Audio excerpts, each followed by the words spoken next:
Lately, I've been just really thinking about what life would look like had I decided to throw in the towel. Had I decided to quit on this process that I've been on since I've been walking with Jesus, sanctification. It's a real thing. It's a process. Obviously, yes, we are sanctified, but we're also being sanctified, growing in just the knowledge of Him, and in a sense, I guess you could say growing in our sanctification, growing closer in our relationship with God. And I just think about the places and the people and the experience and the laughs and the joy and the victories that I would have not experienced had I decided to walk away, had I decided to just even say no to certain things or certain peoples, because we do talk about staying away from things that are harmful to us and people who are no good for us. But I think of what would happen to us if we had stayed away or walked away from people and situations that have helped us to get to where we're currently at. And so I actually began to think about the story of Abraham, and not a lot of people talk about this specific Bible verse a whole lot, not that I've heard. And I remember when I first read it, and it was really mind blown because here we see Abraham's father, and it's actually in Genesis 11. I'm just gonna read it, and I actually have it in the HCSB. Um, I'll put it up on the screen or whatnot. But and I just love this. It's Genesis 11:31. It says, this is Abraham's dad, Abraham's father. And it says, Terah took his son Abram at the time, his grandson Lot, Haran's son, and his daughter-in-law Sarai, his son Abram's wife. And they set out together. They had made an agreement from Ur of the Chaldeans to go to the land of Canaan. How crazy is that? Where we know what the land of Canaan is. We know where God had called Abraham out of. So here, Abraham's father and Abram and Lot and Sarai had made an agreement that they said we're going to go into the land of Canaan, right? To go to the land of Canaan. But this is what's crazy. But when they came to Haran, they settled there. It says in verse 32 that Terah lived 205 years and died in Haran. The thing that really blows me away about this is that I looked up what Haran means, and it means parched. So here Terah was on his way to the land of Canaan that we know was a land flowing with milk and honey. We know that it's the land of promise. They were on their way. They had decided. They said we're going to go out and we're going to go to Canaan. But somewhere along the journey, Terah specifically, because obviously we know that there's no real, as far as to my knowledge, we don't know if Terah was called by God because the Bible doesn't say. We can get into the Bible scholars and all this stuff. But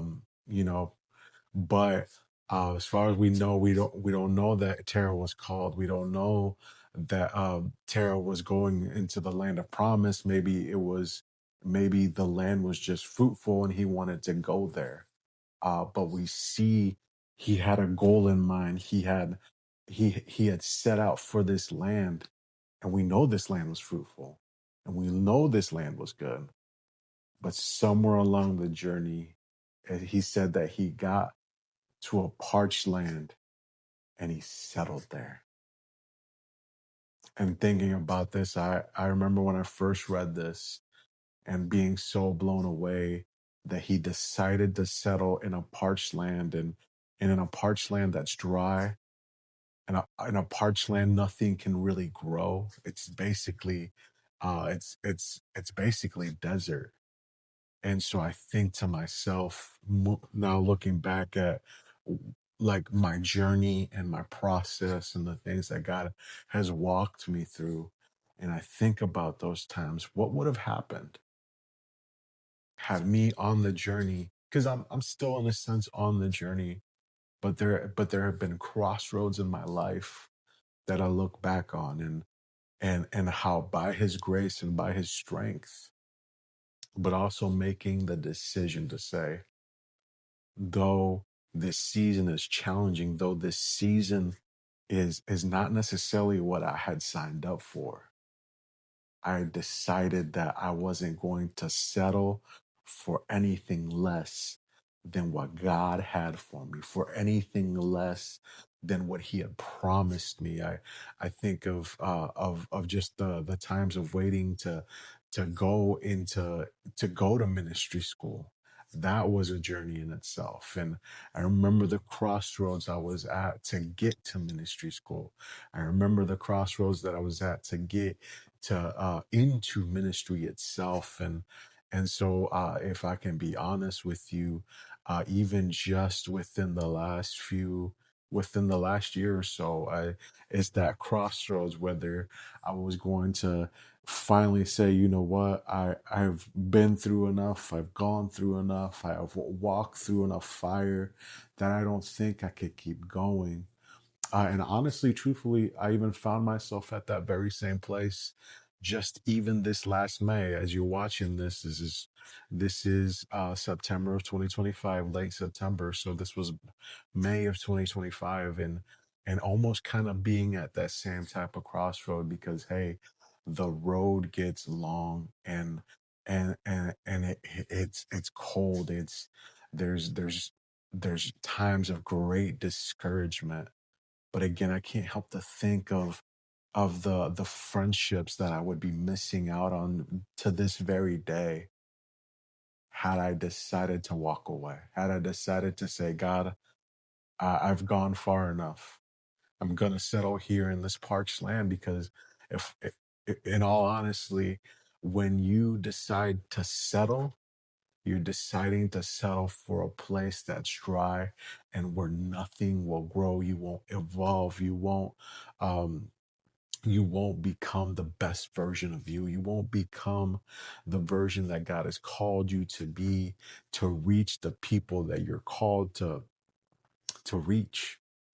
And so yeah, I just think of those times, and I remember just so vividly, even the crossroad of getting into ministry school. And because the thing that's so crazy is that the enemy's attack is just so heavy at a specific time.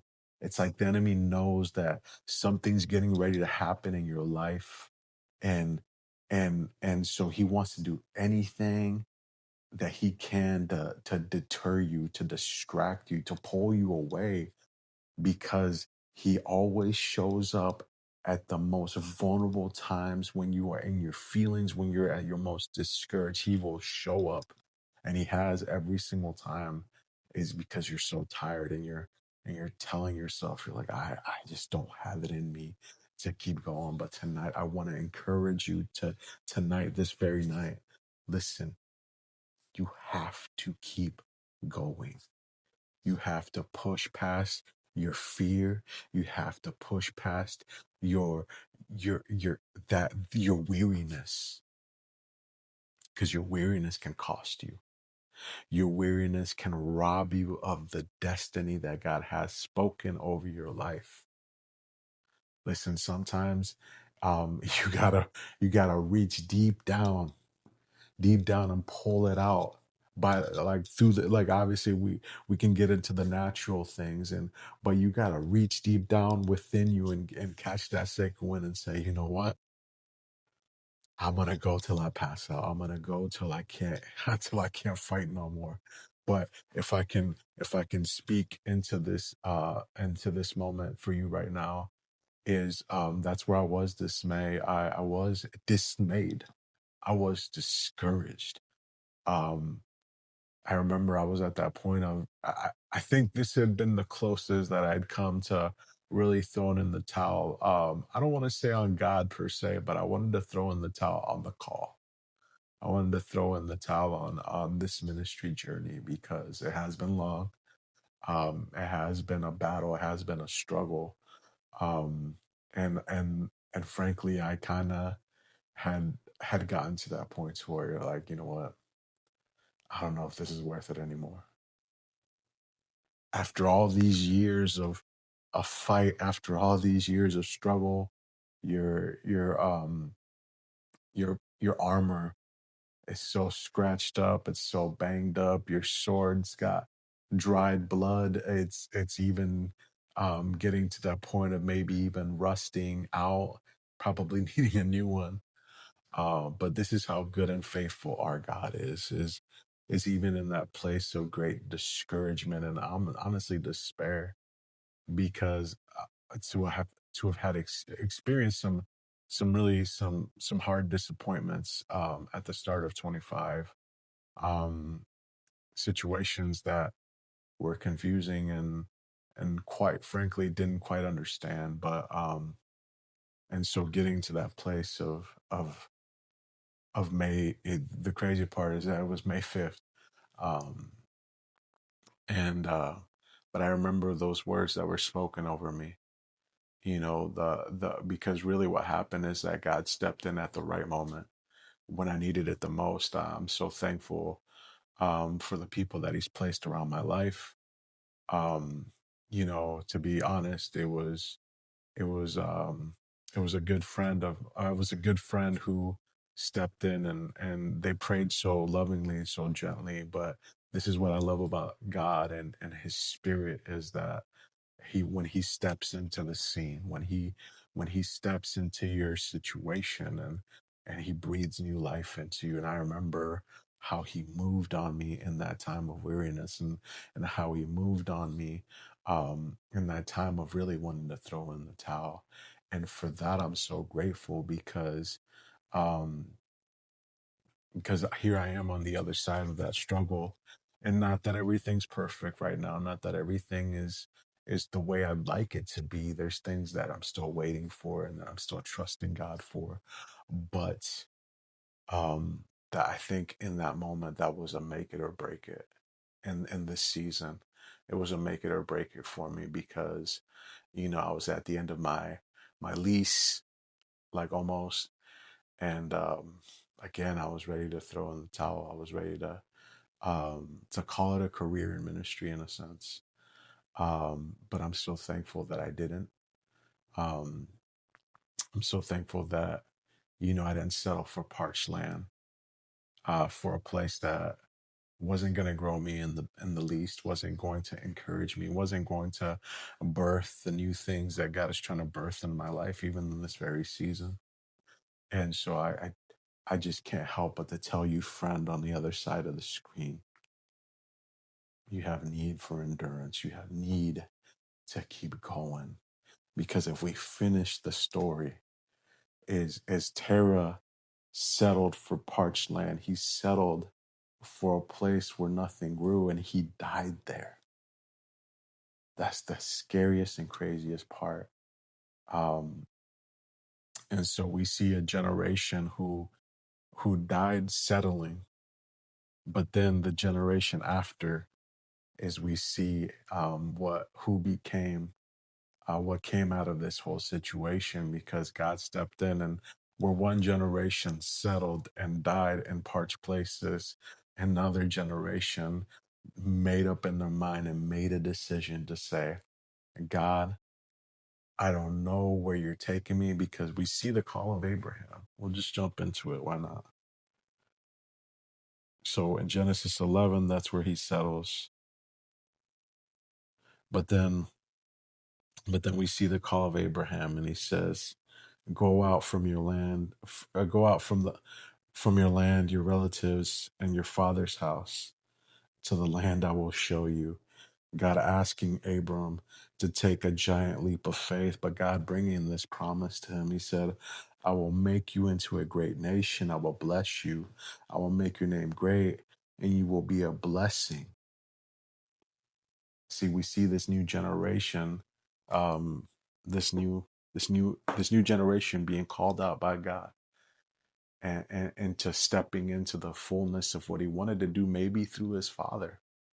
Maybe God was trying to do something through Terah, but because Terah decided to settle in parched land, he now has to do it through Abraham, or through Abram at the time, turning into Abraham. So I'm wondering to myself, what would the story have looked like had Terah decided to go all the way to Canaan? How would this have all unfolded? And just like the Kanye meme, I guess we'll never know. Um, but I'm so thankful that Abraham decided. We know, I mean, we know the messy journey that Abraham had to get to where God was going to ultimately take him, and to these promises that we're even still living in to this very day. I think of what would have happened had Terah decided not to settle for parched land. So this is my plea, this is my call to you tonight on this September 22nd, 10:31 p.m. I don't know where you're at. I don't know what you're going through. I don't know the fight that you've been on, or the fight that you've been carrying on, but you have to keep going. You can't let this discouragement get to you. You can't let the pressure so overwhelm you that you settle for this parched land, because God's got a land that is flowing with milk and honey. Think about it even now. I know some of you can relate to this in a sense of, who would you have missed out on had you settled in parched land? The friendships, the laughter, the connections, the opportunities, the places that you've gotten to visit because you didn't throw in the towel. But yet here you stand at this crossroads with God, and you're kind of thinking to yourself, should I keep going or should I stop here? And friend, I can't help but to encourage you, don't stop here. Keep going. Keep fighting. Keep struggling, because he who was promised is faithful. And if you trust him, he'll do it. So don't give up on God's call on your life. Don't give up on what he's trying to do in you in this season, because it's going to flow through you in this new season that we're stepping into even now. For some of you, you guys are stepping into a new season, new opportunities, new provision. You're going to see God's faithfulness in a new and a powerful way. But you won't see it if you quit today. If you quit today, you're not going to see it. If you give up today, you're not going to walk in it. But if you pull yourself up by your bootstraps and say, let's go, I promise you just never know. What if that breakthrough happens tomorrow morning? What if he comes through for you in a fresh and new way? That's really my desire for you tonight. So listen, let's do this together, because, hey, I got to keep going as well. So again, like I said, let's do it together. Let's do this, family. Listen, if you stayed around long enough in this video, hopefully it doesn't feel like a rant, but just an encouragement to you tonight to say, let's do it. So family, please make sure to comment, like, share, subscribe to somebody that needs to hear this word of encouragement tonight. All right. So as we step into this new season, let's go.